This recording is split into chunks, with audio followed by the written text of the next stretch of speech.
Welcome back to the program Power to Unite with Elvira. Part 2 na po ito ng ating magandang conversation last week kung saan po ang guest natin ay walang iba kundi si Miss Sarah Finch na siya po ay isang actress, director at anong ginagawa niya dito sa ating bansa, dito sa Genfest. Tunghayan po ninyo kung anong pag-uusapan namin, anong involvement niya, bakit napakahalaga ang role ng mga kabataan dito, lalo na sa ating bansa, sa Asia especially. No? Siya po ang tunghayan niyo sa pagbabalik ng Power to Unite with Elvira.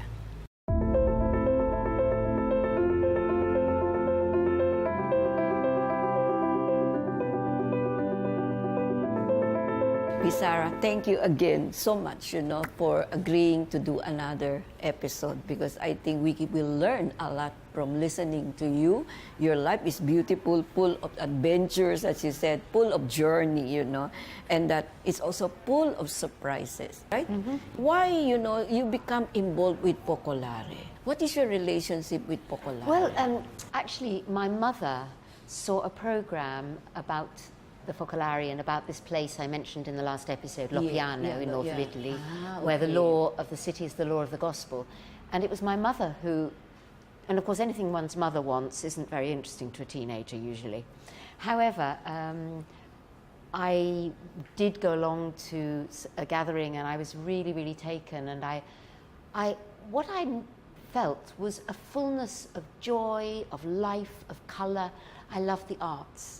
Mm-hmm. And it's been such a discovery that God is not only goodness and truth, but also beauty. And I've always been very sensitive to beauty, beauty in the arts, beauty in nature, beauty. And I think it was the beauty that really drew me. And over the years, when I was a young person, I went to a festival like this. How many Genfests have you attended? I've probably attended about 4 or 5. They started off in Italy, and then there's also been one in Budapest. But it's the first time that it's been outside Europe, this one here in Manila. So this is a really exciting moment to leave Europe, to go to another continent, another country, another culture, and this is a really, really exciting moment. Mm-hmm. But in my young years, going to that festival, hearing these young people from all over the world telling these amazing stories, it made me so excited about what potential one has in life to actually make a change. And I thought I'd done with Genfests. I danced in Genfest, I acted in a Genfest, in my young days. And last summer, somebody got in touch with me and said, I want to have a conversation with you. And I really couldn't understand why. Yes. And they said, we think you might be the right person to be, it's called program director, but I call myself program facilitator, because I'm there to help fulfill the dreams of the young people in the program. Because I have a bit of experience of putting things together. Yes. So, when they come up with ideas, I try and help to mould the ideas. And I've actually been working with an international team of 42 who are not only from different countries, but they're actually from different faiths, and perhaps some without a faith base, but who feel this idea of wanting to build a united world is really important and they want to be part of it.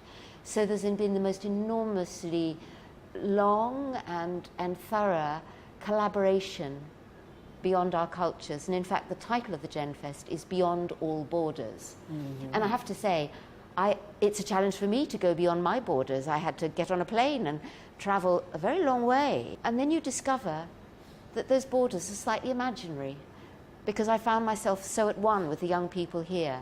And in fact, that's been my experience in life, really. That the more I look at things that I'm frightened of, that are different to me, go outside my comfort zone, try and get to know, get to understand, the more I discover that we're actually essentially one. And so at the beginning, I don't think I realized how big my task was. But as time has gone on, I realized it was quite an enormous task. But I'm thrilled, and I feel it's enlarged my heart. It's helped me to go beyond many personal borders. In the Genfest, we look at going beyond personal borders, going beyond social borders, and obviously then the borders that there are in the world, in order to build for the future a more united world.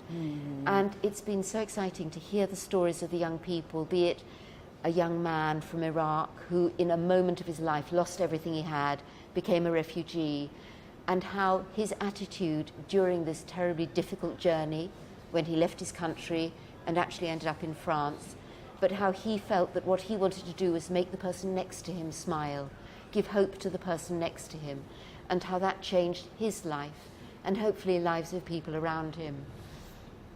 People who've maybe been through addiction and have been able to come through it and now worked to help other people in similar situations.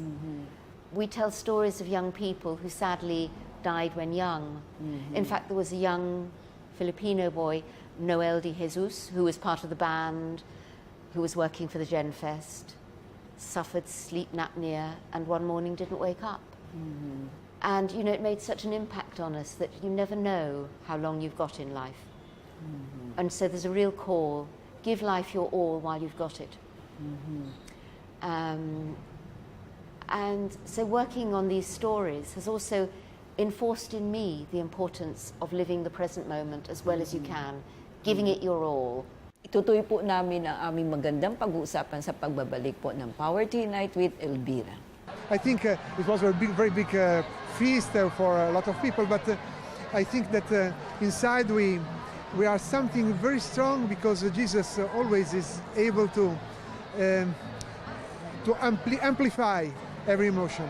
This is the second Genfest, and it's far away, but not too far. So it was some walls, I can say, to go through, but to go over.